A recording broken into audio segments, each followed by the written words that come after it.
Hey everyone, welcome to another episode of TNT Tuesday. This week, once again, we're at our manufacturing facility with Jason and me, Mary.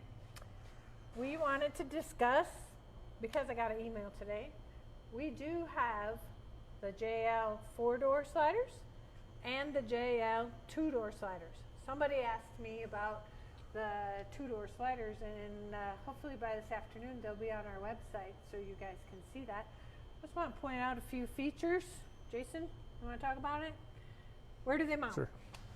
So these, we'll roll them both kind of up so you guys can see them. So these are the 2-door version. So this will mount as the front foot. So there's a factory transmission cross member that sits underneath the 2-door and the 4-door. They're both the same. So that factory bolt is here, and you run 2 self-tappers through the side of the frame. And this rear foot mounts up into the factory body mount bush, just like a JK. You pull the main body mount bolt out, and then there's 2 nuts in there. You take them off. Those 2 studs will slip in here, and that slips around the body bushing that hangs through the frame, and 2 more self-tappers into the side of the frame is how the 2-door mount. And on the 4-door, it's virtually the same. You just have an extra foot because of the extra length.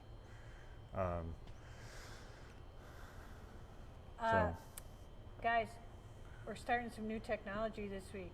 You need to let us know. Can you hear us better? People were saying the last few times that they couldn't hear us. Give us a thumbs up if you can hear us better. And we actually got a little gimbal, so hopefully we're not so shaky anymore. So the camera operator looks like he had a major improvement. It's because we got some new equipment. Be sure and let us know if it's not loud enough or if it's just right or however, but we appreciate your input on our technology that we're working on. Anything else you want to highlight about these? Obviously the 4-door goes from the wheel well to the wheel well. Both go from inside of flare to inside of flare. If Shane just asked on how strong they are, I have had my wife's Jeep on this slider. She has just a sport, so nothing fancy. And so I've had to use the slider to maneuver around and up things. So they're stupid tough. I haven't. Yeah. Yeah, you can pick them up by the slider. We tested that with the JT slider last week or 2 when we got them done. We actually picked it up with the forklift off the slider till the 2 tires were hanging and they didn't deflect at all. So they're beefy. They're not only tough for rock crawling, they also are wide enough on for the a step that your wife, i.e. me, can put your foot up on it and get up into the vehicle. That's designed for ladies in mind. Plus also it keeps it away. It keeps your Jeep away from the rock by being able to use the slider on the rock versus the bottom of your Jeep. Yes. Protects that bottom rocker panel. Is that all we want to say about these? The 4-doors are on our website. I think our JT ones are on our website. I think these shipped to your door are 800, right at 800, I think. Something like that, around there. And I'm not sure on the 2-door, a little bit less, because obviously they're shorter and a less foot, so they might be around 600. But that should be up later today if you have a 2-door. This is how they come. They come bare. They don't come powdered. Right. That way you can choose what you want to do for a finish on them, whether it's powder coat, paint. It's your choice. Yeah. So we have some of these in stock. It's been hard for us to get some stock going. It seems like lately everything we build a quantity of, by the time we're done building them, they're sold. So we're working on it. We're upping our quantities and getting a few more things. Something else we've been working on this week was a lot of XJ stuff. You can see by the palette, Jake's got some of it done. We got some XJ parts going out. I'm going to go around on the other side. I'm going to show you. Wait. David asked what the 92 is for. That's nice. So locally, we have a lady went to the salvage yard and found these big numbers. She bought enough of them to rearrange and put her house numbers on a C channel. So we took some apart, we got them blasted. The guys are going to put them on new C channel in the order of her house. Then we're powder coating it. That's what the numbers are here for. Speaking of powder coating, we do powder coat some of our products that we ship out, but we also powder coat, if Shane turns around, we got a whole rack of patio furniture that we just redid for someone because they liked their patio. It's actually 20-year-old patio furniture, so it's pretty heavy duty, so it was worth it to powder coat it and redo it instead of buying a cheaper patio furniture set that you can buy now. So, bunch of X-ray stuff going out today, bunch of sliders, but on the other side of the table here, we wanted to feature our long arm kit for our XJ. We thought we were going to get ahead, and by the time we got them all done, we've got them almost all sold. They're all sold again. So I think I highlighted once before our arms. You guys know how beefy the TNT Y-Link arms are. The XJ kit was the very first Y-Link setup that Bob and his previous partner Matt did in the garage. Figured that out. So it's been around for 15 years. The design has not changed at all. We've changed a few of the components, a few of the bushings. Always are using our Summit machine flex joint pieces because why change anything that works really great? But the out of production stuff comes out. As you can see, the pan, I don't even want to lift it. It's like 55 pounds, I think, this main pan. And the design of it is you put this up on the chassis, which helps reinforce the chassis a bit. But you got your upper mounts built into this. Lower mounts built into this. Sorry, you knew what I was talking about. Yeah. The upper mounts are built into the arm, obviously. Off of this, the TK skid is also mounted. Yep, off this back flange. It bolts in here. Yep. So we have different TK skids depending on what transfer case you have with your XJ or MJ. The MJ one has a little bit different one. We actually have an MJ kit on the pallet going out. But like all our other Y-Link arms, they are connected together on the lower. The Y-Link actually goes to your upper mount on your axle. This is your axle side. And then this goes up to the chassis in that pocket, right? That end. Whichever. Yeah. It doesn't matter. They go. That's how they go. So they've been around for 15 years, tried and true. We still sell a bunch of them.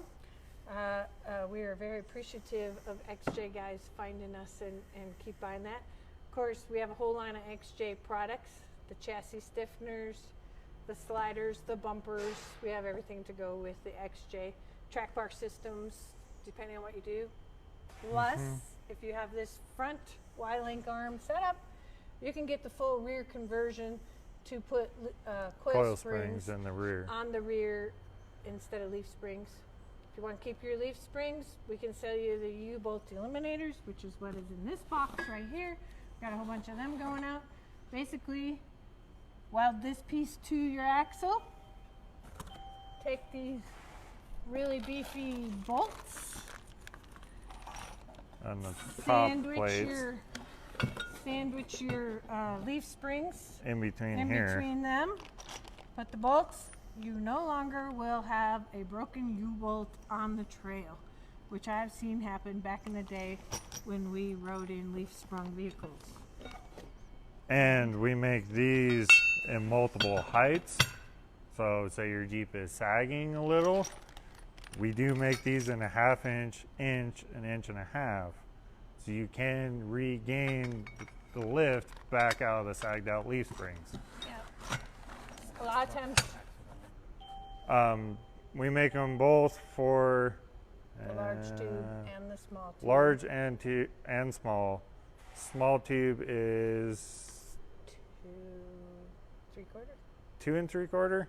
A large tube is 3 1/4. 3 1/4. So if you for doing axle swaps at the same point, these make that very easily. Say you want to put a 5-inch lift on your XJ, you can use a 3.5-inch XJ rear leaf spring with our 1.5-inch U-bolt eliminator, with putting that on and the springs and the shackles on the top, or no?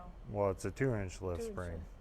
So the combinations she's talking about, to get the 5 inches, you do an 1.5 UBE, a 2-inch lift rear Cherokee spring, plus a 1-inch drop shackle. Oh, if you don't do the 1-inch drop shackle, you use the 3.5-inch leaf spring. Yes. Yes. So and by doing all that, the spring goes from looking like a smiley face to fairly flat. They ride way better than your typical Cherokee rides like a dump truck, because the leaf spring looks like a smiley face. Too stiff. So is anybody having any questions so far? I haven't seen anything, Shane. I haven't seen if anybody's... Are we still okay for volume? People hearing us better? Yeah, They're liking that? Yeah, okay. That's good. That's good. We're working on that.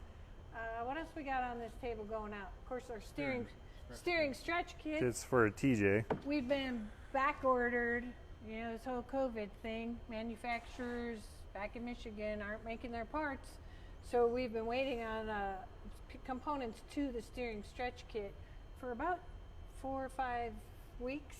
I scrounged around yesterday, found a few more so we can actually get some of our orders out, but as fast as we're making steering stretch kits, they're gone off of the shelf. How much we get out of that?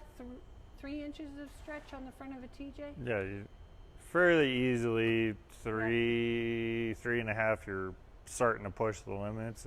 Move your axle forward. This accommodates all the steering for you. That moves the steering box, rotates the steering box down and pushes it out to the end of the frame. So you can still keep a traditional steering, but be able to get the front end 2.5 inches to 3 inches forward. For the guys that like short lift and big tires. So I don't.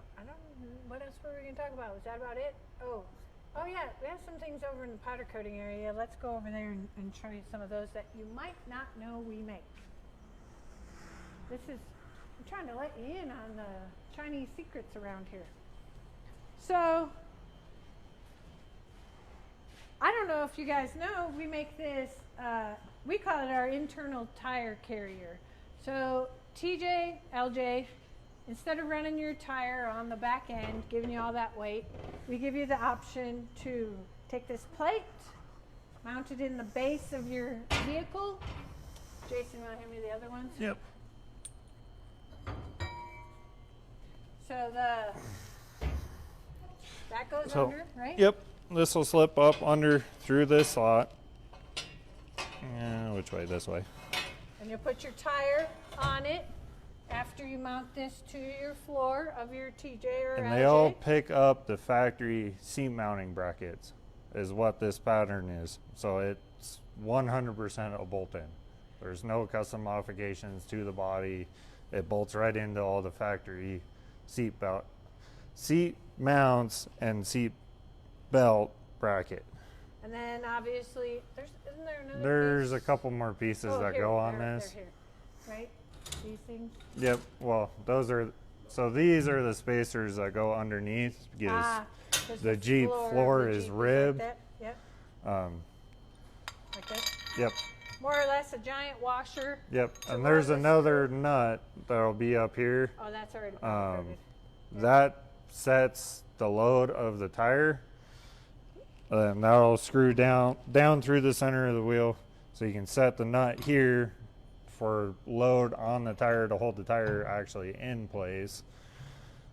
And it can't go anywhere. Yep. We know some people put these on their trailer.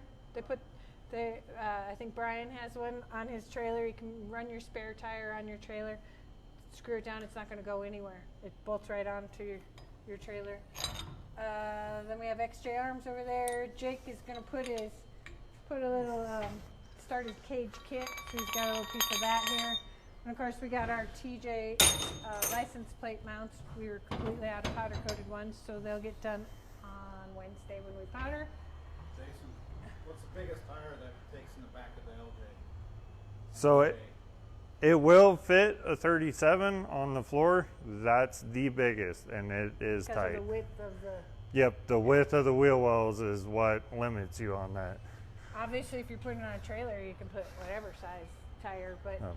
We kind of take it as if you're going to 40s, probably you have a truck and trailer at that point, so just leave it with the truck. Yeah. Because that's a lot of weight to be hauling around just for the sakes of hauling it around. But a 37 will fit. I had one in my TJ when it was on 37s. They work great. They make that for JK. No. Could. In theory. Could you? If you got rid of it. For a 2-door, can be a possibility. The 4-door, no. Because the rear seat's in the way. 35 or 33 inch tire. Well, you'd still have to fold the seat down. Lay it up though against the cage. Yeah. You gotta get rid of the seat. Essentially, yeah, to do it in a 4-door, you'd have to either stand the tire up a ways so it's in there tilted. In a 2-door, we should be able to come up with a similar plate system. Yeah, just haven't gotten there yet. More stuff to design. Never-ending projects to design. Oh, I know what else I wanted to talk to you guys about. Next Tuesday, TNT Tuesday. Bob and I leave Cheyenne early in the morning next Tuesday. Guess where we're headed? South Dakota. We will do TNT Tuesday, hopefully in Hill City, South Dakota, when we stop for lunch. We're going to hopefully eat at our favorite place, Alpine Inn, and we'll do a little tour of Hill City and touch base with you guys. We start 6:05 on the rocks, Wednesday, Thursday, Friday. It ends up on Saturday. Then when Bob and I get to stay another whole week, and we're going to hang out with a whole bunch of our great friends from Trail Tour. So we got a bunch of videos coming up here in the next few weeks, all off-roading stuff. We're going to try to do that. What am I forgetting? Oh, yeah. I forgot. As of today, I finally got cornered and got told I had to pick a name for the Gladiator. So lots of great suggestions. It was really hard. I even looked at a few of my own. But I have chosen Spartacus. And the reason I chose Spartacus is because he's the most famous gladiator, and I thought it's time for us to get Spartacus. And I think, Bob, you all suggested it. I'll have to go back and look through our Facebook posts. So, Bob, I will be getting you a t-shirt out for Spartacus, and I'll be getting some vinyls made. We saw our vinyl lady yesterday, and so that'll be showing up. Well, probably not for a couple weeks because we'll be on the road for the next couple weeks, TNT Tuesdays. So tune in for those for off-roading videos and things like that wherever we are. Hopefully on Tuesday we have cell service because South Dakota is pretty spotty. We might have to do it a little bit different time, but we'll try to keep you guys updated on that through our Facebook feeds. And after we get back from after the 4th of July, then we'll be back over at the auto shop because they got some pretty cool Jeeps going on over there and should put a pretty good dent in them while we're gone. Hopefully Russell's big LJ will have a lot of progress after we get back. You got anything else for me? How about you, Shane? Did I forget anything? No. Don't forget, we do have a few more days for the Father's Day cooler entry. You can get into the entry on our Linex page, Linex of Cheyenne. If you go in and find that post about our cooler giveaway, comment or share a picture about what you would do with that cooler. We'll probably draw for that on Saturday so that we can announce Sunday and get that all dialed in. So you got a few more days to get in entry for a Linex cooler filled with some goodies. Other than that, I know nothing. You know nothing. Nope. We're going to head out. Have a great week.